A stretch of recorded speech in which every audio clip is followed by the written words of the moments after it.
So far we've been primarily working with primitives in 3D Studio.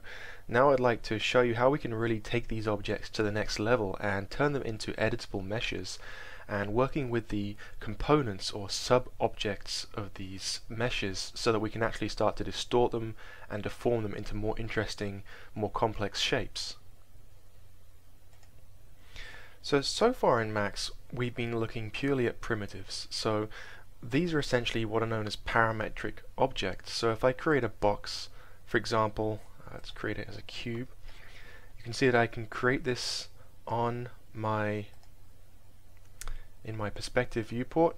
That's view edged faces, and they're known as parametric objects because they're essentially made up of a series of calculations that allows me to define how this object is built. I can give it a number of polygons in the length, width and height. I can also adjust the size or the scale in the different dimensions x, y and z, and I'm essentially adjusting the calculations that produce this object.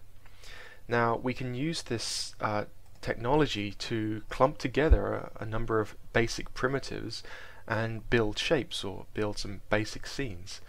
But when you really want to get into modeling, you'll notice that stories such as Pixar's Toy Story, etc., where they have complex characters, they're built from rather complex meshes, and that's what we really want to get to in this video. How do we convert these into meshes that we can really start to deform and add complexity to? Well, before we actually get into that, let's break down what we're actually dealing with here, essentially the build-up of a polygon shape or a polygon surface. So when we're dealing with a polygonal shape in 3D space, we're actually dealing with a collection of different properties or sub-objects as they're known. And the first one of these is known as a vertex. Now a vertex is quite simply just a point in 3D space. So right now I'm working in 2D, but you can imagine this has that third dimension in Z if we would put this into a 3D environment. So a vertex is just a point, and it represents a dot in 3D space. If I were to create a second vertex, then I have a collection of vertices, and I can actually use, in this example I'm going to use my line tool, and I can join a line between these two vertices, and this would be known as an edge. And what I've then created is an edge or a line in 3D space. If I come in and add a third vertex and complete the edges between these three vertices, then I have the minimum number of edges and the minimum number of vertices that are required in 3D to produce a surface, or in this case a face. So I've got my vertices, which are the dots, I've got my edges which join the vertices, and then these come together to form a face. So if I select all my edges and fill a color, I've essentially created a surface in 3D, and these are the faces that we're looking at when we see the objects that we're building. Now if I this would essentially be referred to as a tri. It's a triangle. It's the simplest kind of 3D surface that you can create. Now if I were to add a second tri into my scene, what I would actually be able to do is join these together or merge the vertices together, and this would give me two tris put together. Now typically in 3D when you're modeling, we don't work in tris, except for perhaps if you're working in the gaming industry, in which case it's efficient to work in tris because you need to deal with exact poly counts. When we're working on complex models like humans or anything for movie production, etc., what we typically work with is what are known as quads, and packages such as 3D Studio and Maya often hide the individual tris, and what you're left with is what's known as a quad. It still exists, so it's still technically made up from two tris. It's just hiding that shared edge, and it gives you, a four-sided shape, and it's referred to as a quad. It's easier to work with, it's more friendly for rendering. And so this is typically the shape that we want to work with. What we want to try and avoid is making surfaces that are too complicated, in which case polygonal faces that have more than four sides, this is where you get into trouble. So if you start adding on to this mesh and creating additional vertices and building it outwards, this would be a 5-sided mesh because it's got 5 vertices, and it's also got 5 edges. Now this is where it gets complicated, because technically what you're doing is you're actually creating 3 tries with this object. So if I were to join up these shapes, this is how Max is actually seeing this object. It's seeing it as being constructed from 3 separate tries. Now this can get troublesome for rendering, etc. So the general rule of thumb is that you want to stay with quads whenever you're modeling. Back in 3D Studio then, if we look at one of these primitives that we've created, it's essentially a collection of quads that have been created using these algorithms to produce the parametric shape.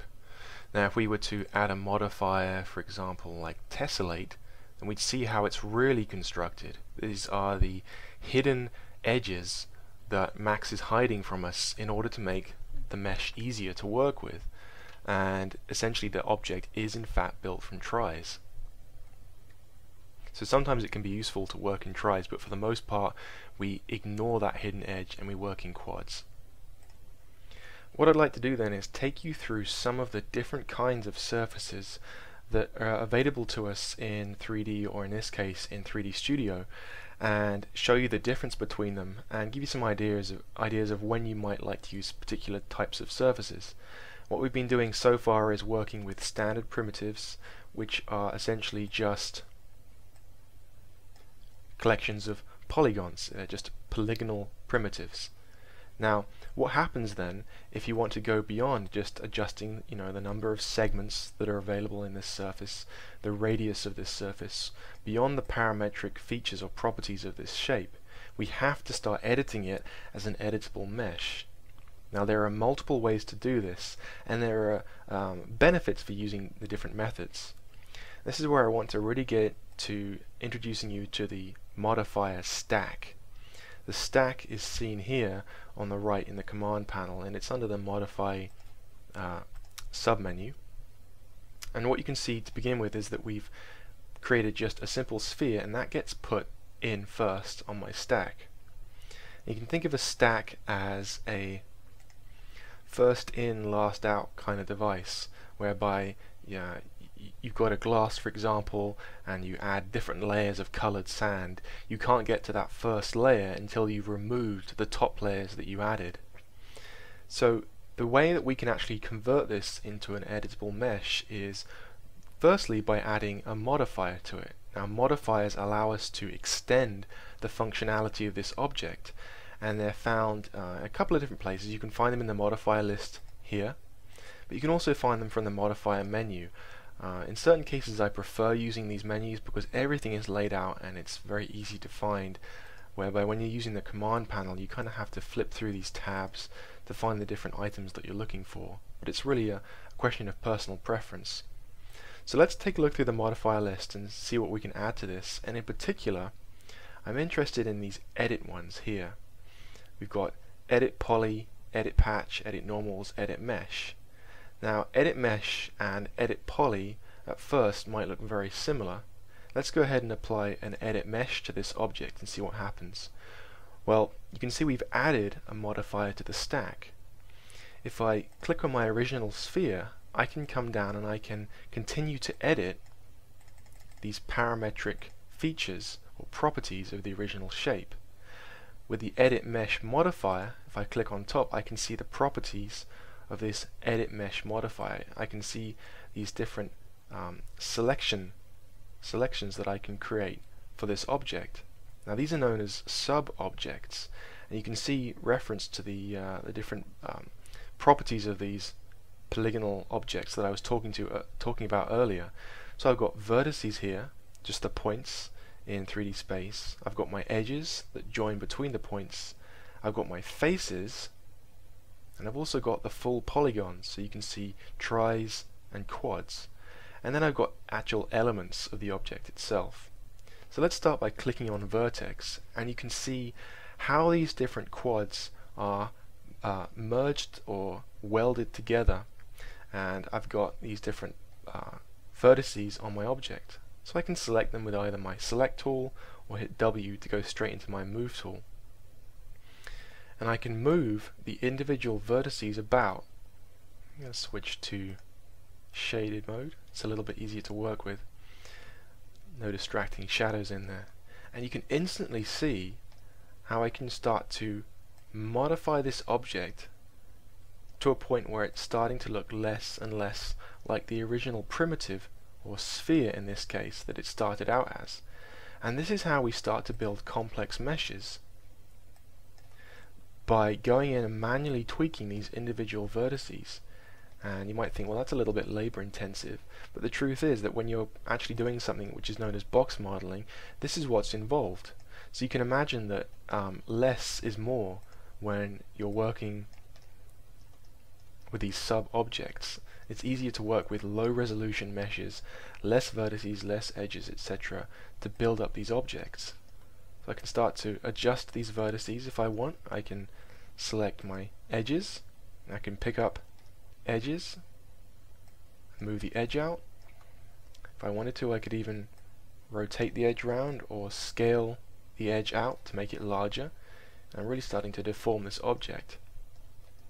Next, let's look at faces, and you can see I'm able to select the individual tries that make up this object. So you can see that while we're actually working with quads, Max technically behind the surface is actually working with individual tries. And if I wanted to, I could pull out one of those tries. So there's actually more detail in a quad than just that square face, because you can actually create these complex shapes by utilizing the tries that make up that face.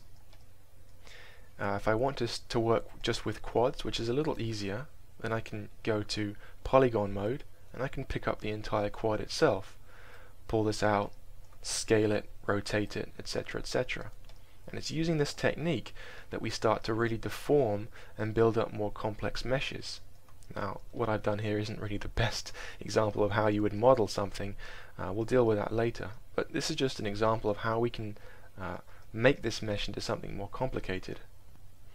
So in addition to individual faces that we can select here, we can hold down the control key and we can select additional faces. And you can manipulate these all together to create a more interesting effect. You can also subtract by holding down the Alt key and just removing individual faces. So the problem is, once you're in a sub-object editing mode, you can only pick up these sub-objects, whatever they are, vertices, edges, etc. So if you want to get out of sub-object editing mode, typically all you have to do is just click on the editing mode that you're currently in, the yellow box, and you're back into regular selection mode, object editing mode. And so I can pick up this object, I can scale it up or down, rotate it round, etc., and then continue back into sub-object editing mode if I want to. There are other ways to actually get to these sub-object controls. If you click on the little plus symbol next to the edit mesh modifier, you'll see we can pick up vertices, edges, faces, polygons, and elements just like before. So there's other ways to get back into this, and to get out of these editing modes, just click back on edit mesh to return to object editing mode. So this method of adding the edit mesh modifier is useful because you've always got that fallback option of getting back to where you started with the original sphere. So you can see you've got your sphere in the stack, and we can click on that and it's going to give us a warning because it's saying, well, hang on a second, you've got a modifier in the stack, and if you go back and edit the original object or modifiers below it, this is probably going to cause some undesirable results. You know, continue at your own risk. So I'm just going to click yes, I'm going to continue, and you can see that I actually return back to my original sphere as it started, and I can flip between these two. If I want, I can click hold and yes to stop getting that error. So you can see that we've got this power of going back to the original object. Now I could come back and I could adjust the radius, or I could adjust the number of segments, but when I come back to my edit mesh modifier, you'll see that we're getting some pretty undesirable results, and that's because it's moving where these original vertices were before they got moved out, and then we're getting some pretty mixed results. If you click on this little button here, show end result on off toggle, right now with it being half full, we see each individual state that we have selected in the stack. But if I click on this button to show it completely full, then I see the final object regardless of which of these modifiers I have selected. Now this is useful because you can actually see how you're affecting this object after that modifier has been added, even though I'm editing the original properties of this object. You can see that adjusting the radius here is having some interesting results. We'll talk more about this in the next video. Let's actually look at a different way of editing these primitive meshes.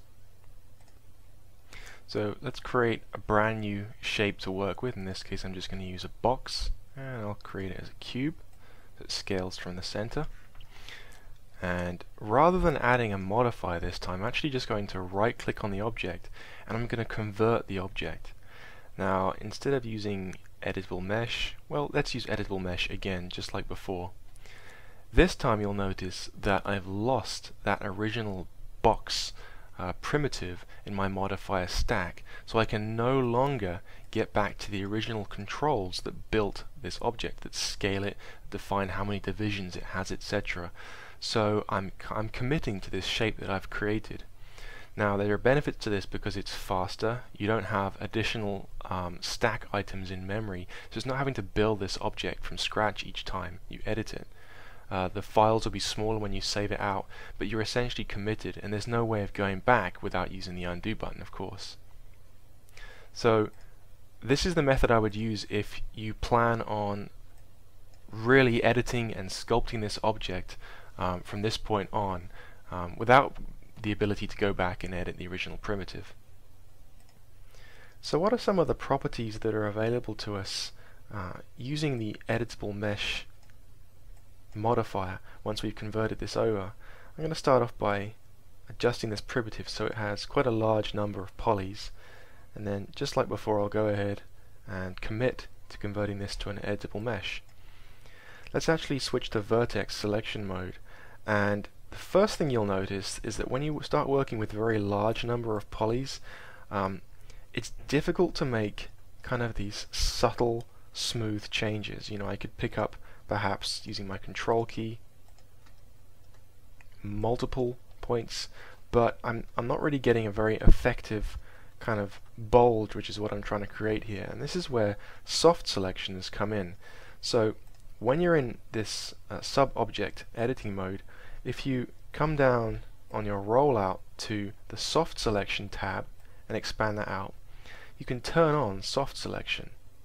Now soft selection is really cool because while you pick up a particular vertex or group of vertices, let's pick up the same four, you'll notice that it's actually got this fall off radius, which is shown through this colored grid which appears.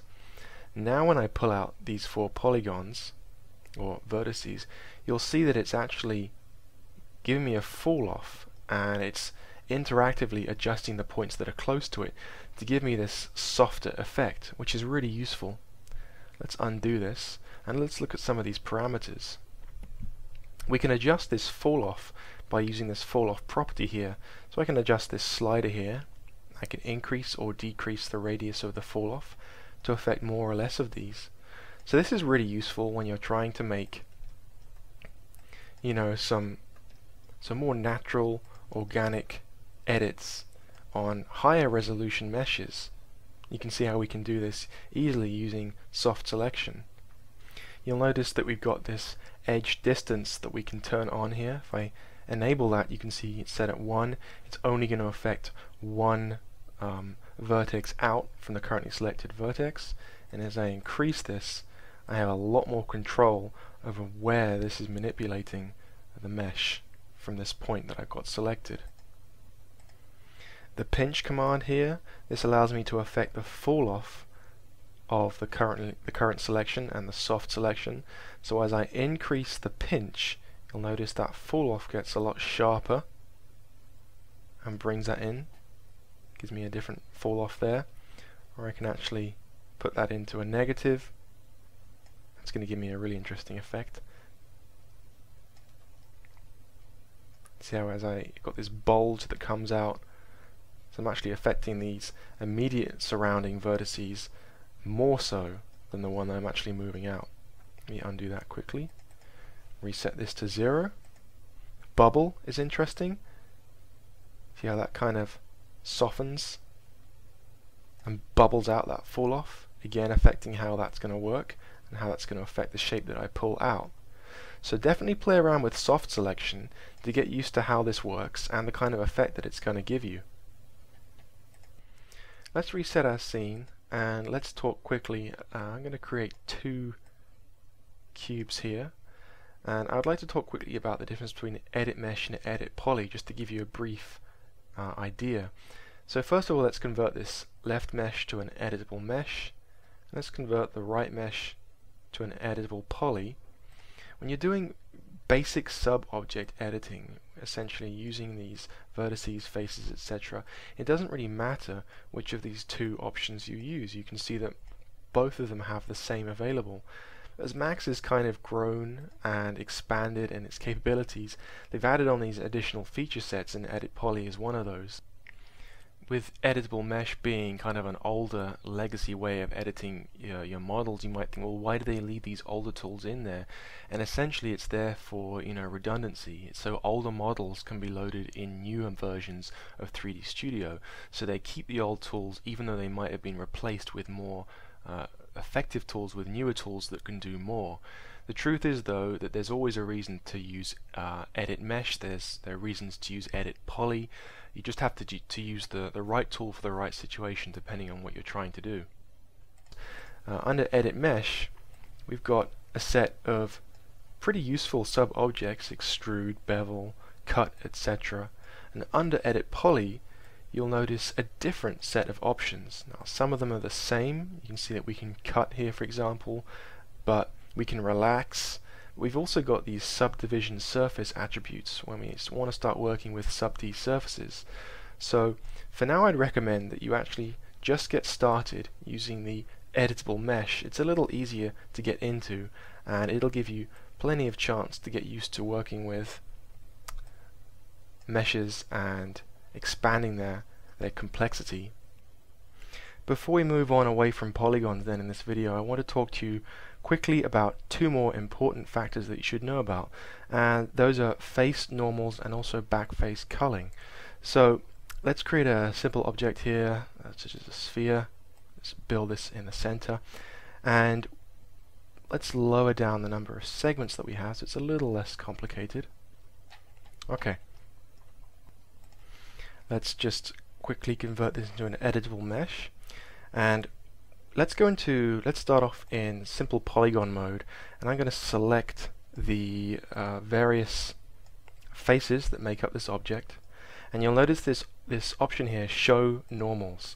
And to begin with, it might just like you've created a strange fuzzy ball, but what these are is in fact are little vectors that point perpendicular out from the faces that we have selected. And normals are very important for a number of reasons, and most importantly of all, it's to explain the front side of a polygon and the back side of a polygon.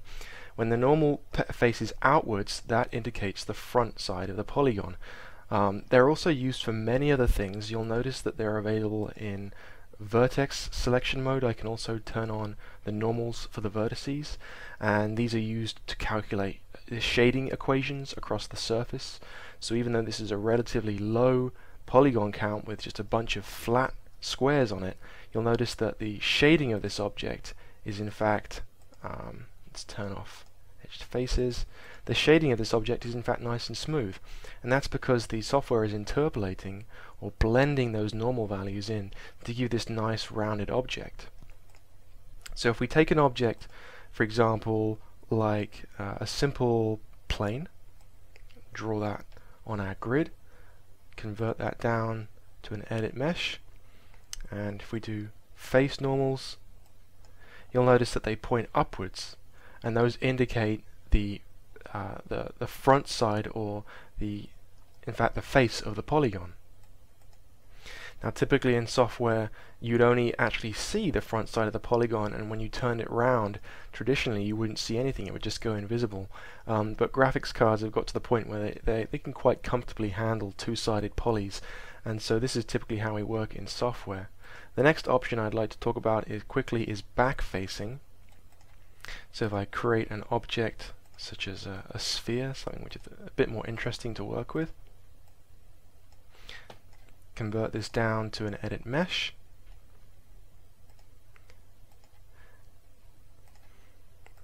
and in vertex selection mode, by default when I draw a region around these vertices, what I'm actually doing is picking up even the ones that are located on the back of this object. So I can verify this by going into wireframe view. When I draw a selection, it picks up everything it sees. With the ignore back-facing option on, when I draw a region around this, it only picks up the polygons that are on the front of this object. And we can verify that just by coming back into shaded view. So when you're trying to just pick up a region of vertices that are only on the front side of your object, and you don't want to accidentally pick up these back vertices, then ignore back-facing is a very useful tool to use. So let's move on and talk about some of the other surfaces that are available to us in 3D Studio. So next then, let's move on from polygons and let's talk about shapes. So under our Create menu, we can look at the Shapes option, and you can see we've got all sorts of 2D shapes that are available to us. Everything from a line, in which case I can just click, click, click, click, and to finish my line I can just simply click the right mouse button. And that's created myself a 2D line. I can create circles, I can create, I can even put text in here, ellipses, donuts, etc., etc.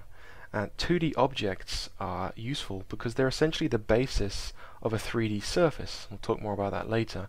But they're also useful because you can extrude along these 2D surfaces, you can revolve them, and you can duplicate along them as well. You can even use them as animation paths.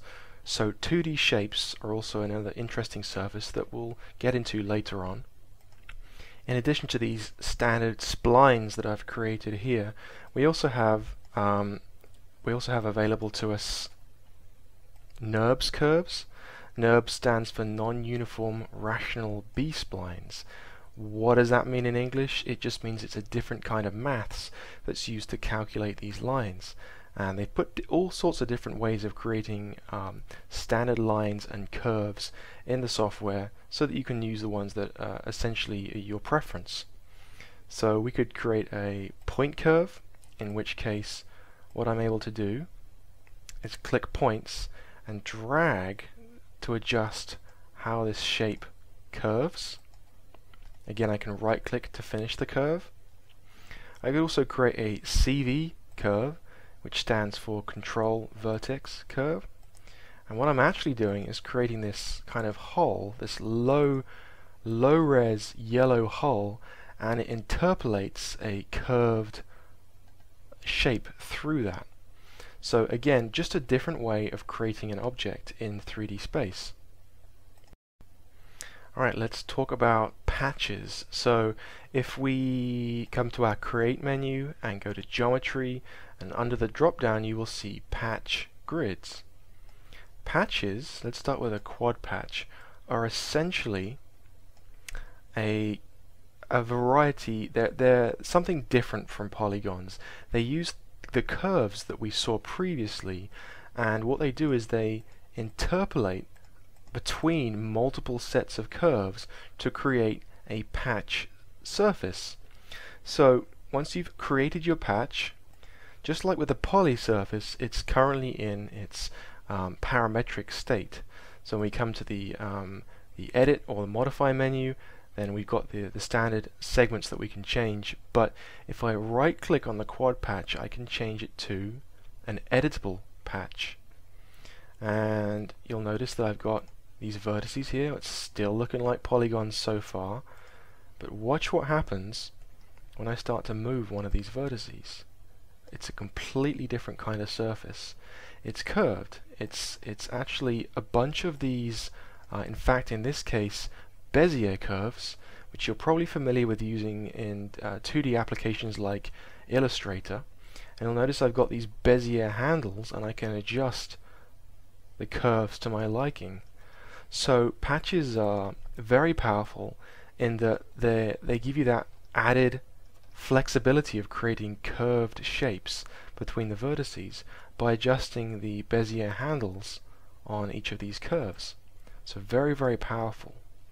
Now each of the different surface types that I'm showing you has benefits and drawbacks.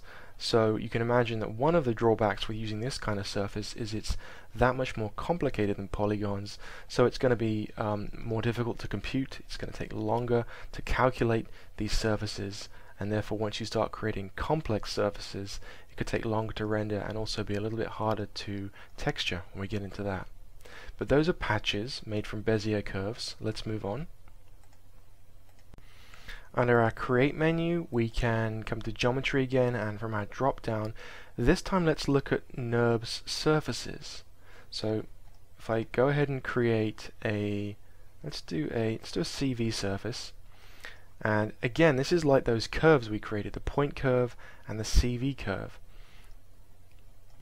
So I go ahead and create one of these CV surfaces.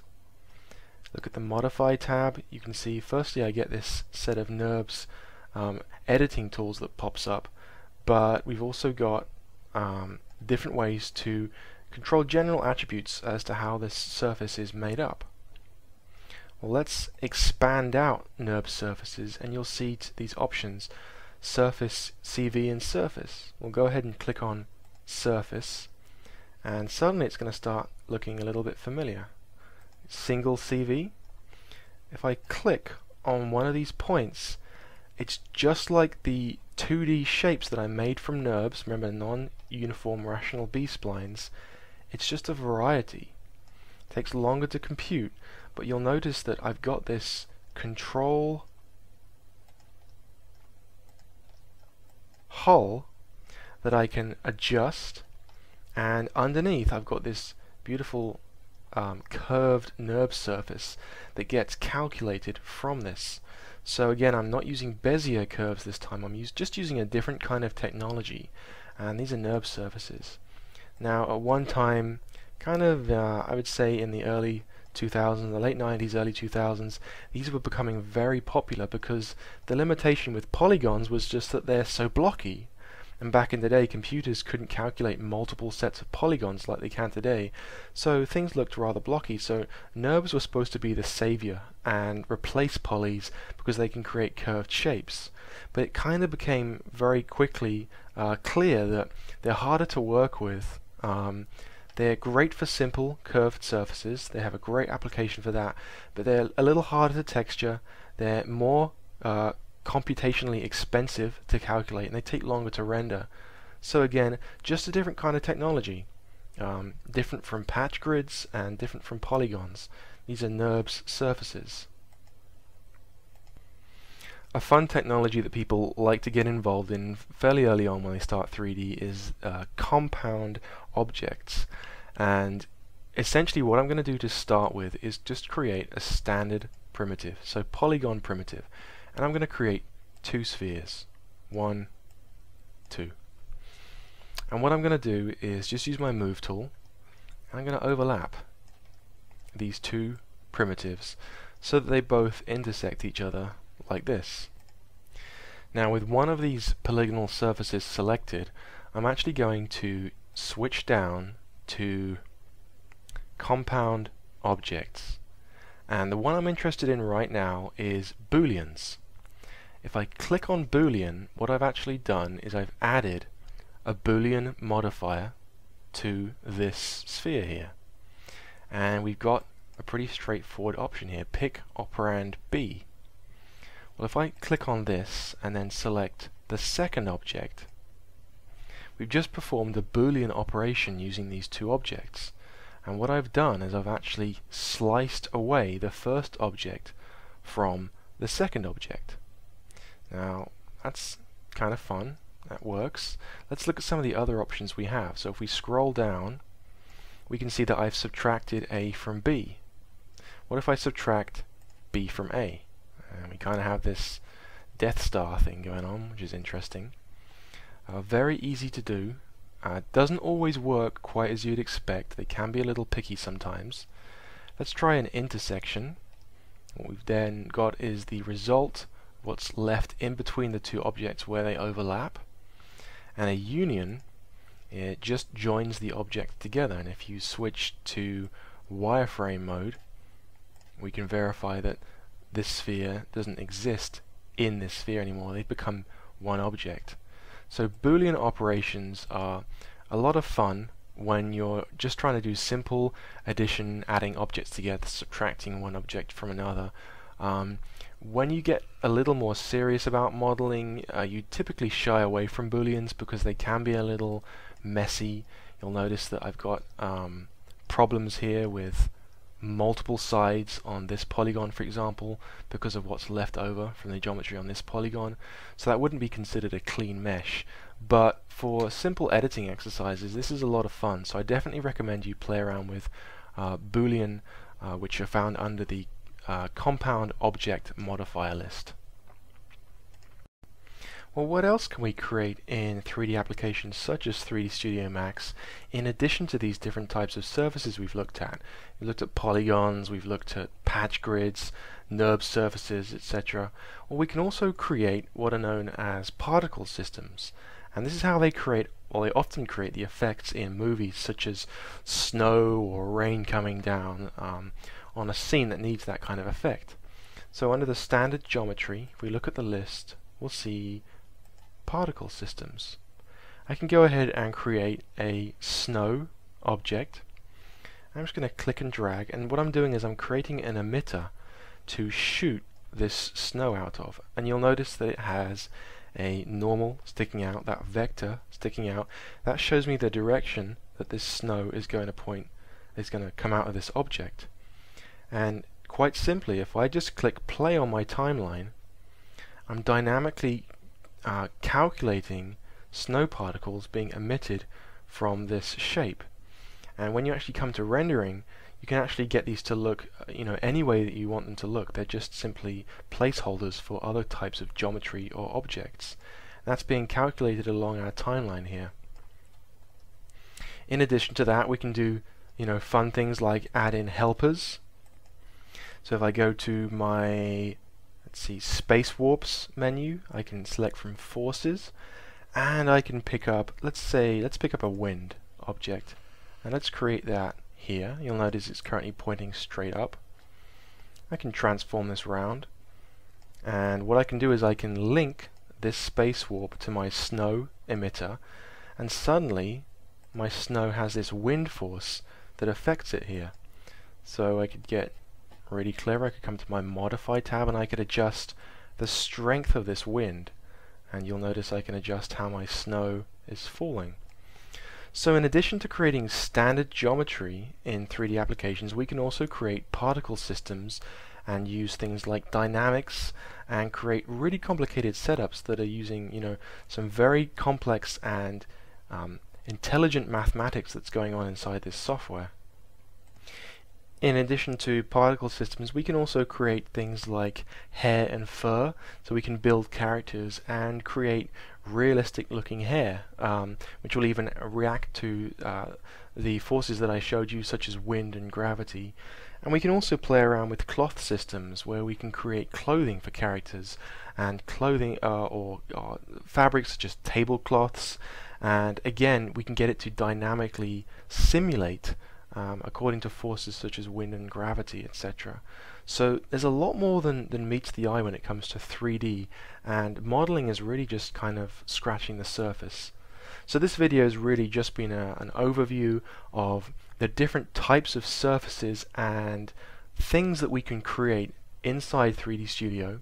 We've looked at polygons, and we've looked at how to break those down into sub-objects so we can get away from the primitives and actually start moving those and converting them into meshes that we can edit.